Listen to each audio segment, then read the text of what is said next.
अस्सलाम वालेकुम, बिस्मिल्लाहिर्रहमानिर्रहीम।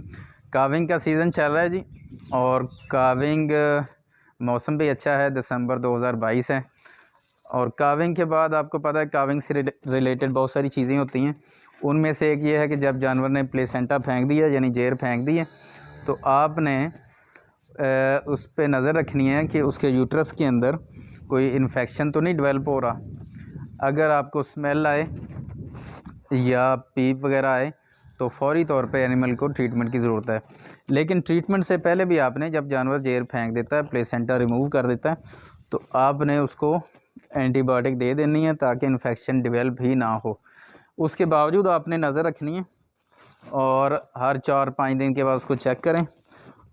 ये इसको हम रेक्टल पल्पेशन बोलते हैं कि ये मेरा बाजू जो है ये रेक्टम के अंदर है।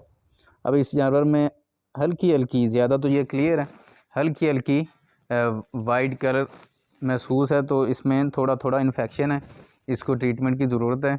अभी हम सारे जानवरों को जिनकी काविंग हुई है उनको चेक करेंगे और उनको जो भी उसमें फिर ट्रीटमेंट हमें लगेगी, ऑक्सीटेट्रासाइक्लिन है, मेट्रिक्योर है, लिगोल आयोडीन का वाश है, और बहुत सारे ऑप्शन हैं, तो कोई उसमें से हम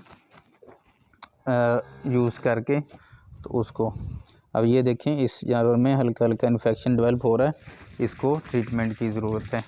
थैंक यू।